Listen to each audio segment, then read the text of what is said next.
ही गोष्ट आहे अनेक वर्षांपूर्वीची. एक घनदाट आणि भीषण अरण्य होतं. त्याचं नाव दंडकारण्य. ही भूमी होती दंडकारण्याच्या घनदाट जंगलाची. अगदी सूर्याचा प्रकाश देखील इथे शिरू शकत नव्हता. मग एकदा राम, लक्ष्मण आणि सीता वनवासाच्या काळात इथे आले आणि काही काळ इथेच थांबले. काळ हळूहळू पुढे सरकला. राम, सीता, लक्ष्मण यांच्या सोबत अनेक साधू संत इथे राहायला लागली. मग हळूहळू त्यांच्या झोपड्यांची घरं झाली, घरांची गावे झाली आणि अशा अनेक गावांचा मिळून बनला आपला समृद्ध असा महाराष्ट्र.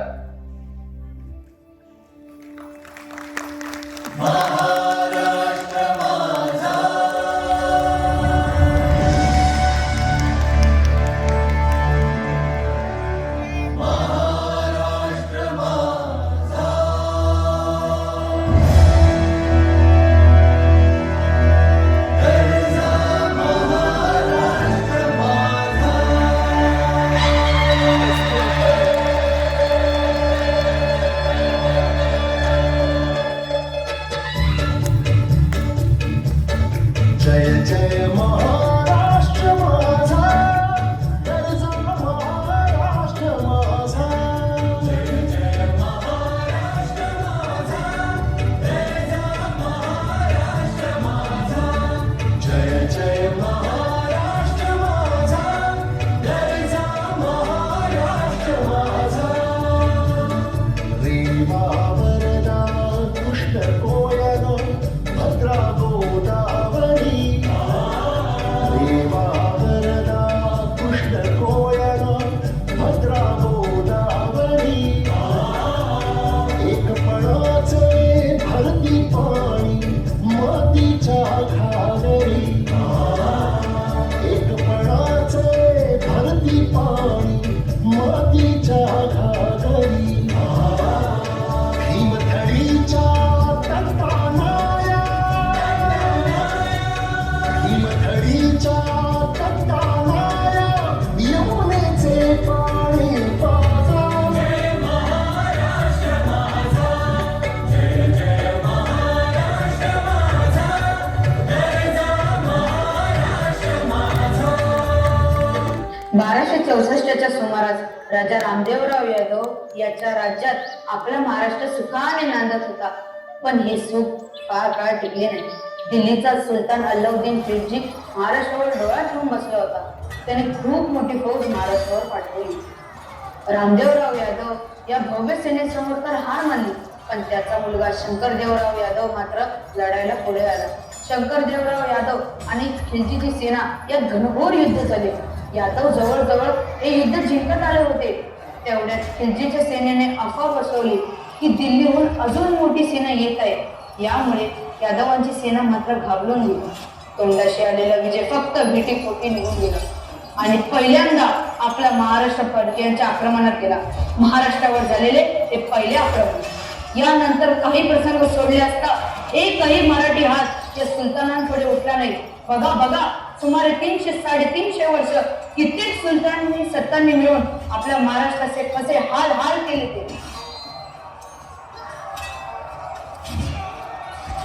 बघा, नीट बघा, एक सुलतान मरायच्या आधीच दुसरा सुलतान उभा राहत होता आणि सुमारे 300 वर्षे महाराष्ट्राचा श्वास या सुलतानी सत्तांच्या वेळात गुदमरत होता. माझ्या बहिणींची आबरू लुटली जात होती. कोण कोण वाचवणार होता आपल्या महाराष्ट्राला?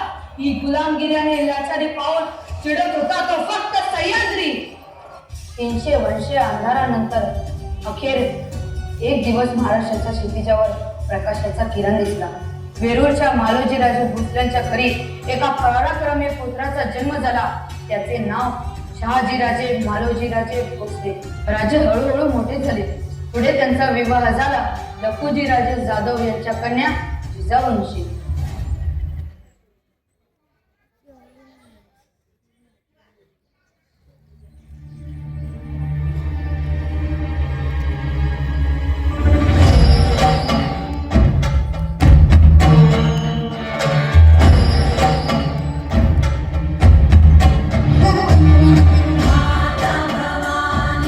लक्ष्मी स्वराज्याची अष्टभुजा जणू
जिजाऊ भोसल्यांच्या घरच्या लक्ष्मी झाल्या.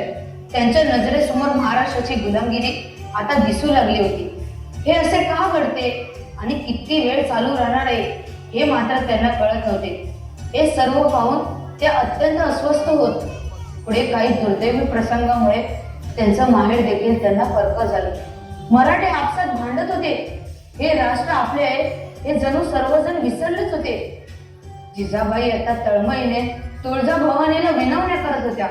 त्या म्हणत होत्या, आम्हाला महाराष्ट्राचा होत असलेला हा क्षण बघवत नाहीये. पुरे पुरे झाले आता. आम्हाला आता हवे आहे आमचे स्वतःचे राज्य, स्वतंत्र तख्त, स्वतंत्र झेंडा, स्वतंत्र फौज, स्वतंत्र सेनापती. आम्हाला हवे आहे आमचे स्वराज्य. आई तुळजाभवानी या सुलतानांच्या विरोधात उभं राहून सगळ्या मराठ्यांना एकत्र आणायला कोणीतरी रामासारखा प्रतापवान पुरुष आम्हाला हवा आहे. असा युगपुरुष जन्माला येईल का? सांग आई सांग. असा एखादा युगपुरुष माझ्या सुगरी जन्म देऊ शकेल का? उत्तर दे आई, उत्तर दे. अगं धाव आई ठाई ठाई दत्त मातला आणि संपू देतं का दुष्ट बंधनातला.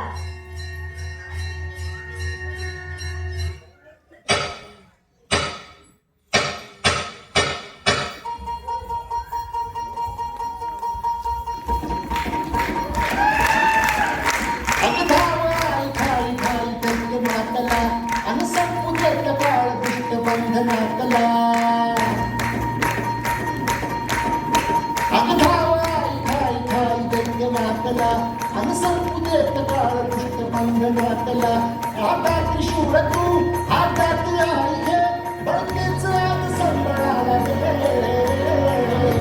आणि अंबाबाई गोंधळाला गे, आणि अंबाबाई गोंधळाला गे, तुळजाभवानी गोंधळाला गे, आणि तारोबाई गोंधळाला गे.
त्यांना दिवस गेले.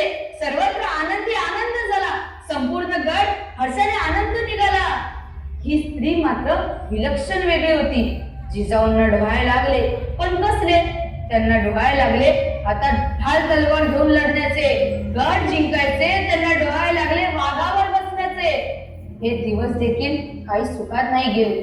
जिजाऊंना दिवस गेल्यानंतर काहीच दिवसात एक बातमी आली. आई साहेब, एक वाईट बातमी आहे. काय झाले? बोला. निजामशहा सुलतान याने आपल्या वडिलांना म्हणजे लखुजी राजे जाधव आणि तुमच्यातील भावंडांना भेटण्यास बोलवले आणि काहीही चूक नसताना त्यांचा दरबारात अपमान केला व त्यानंतर अनेक सरदार त्यांच्यावर अचानक तलवारी घेऊन तुटून पडले आणि तिथेच आपल्या वडिलांचा आणि भावंडांचा वध केला गेला. काय? इतकी वर्षे आमच्या वडिलांनी या सुलतानांची सेवा केली, त्याचे हे फळ मिळाले त्यांना. जिजाऊंच्या मनात हिंसत असलेली आग आता जास्तच भडकली. मस्तकातून ती तिच्या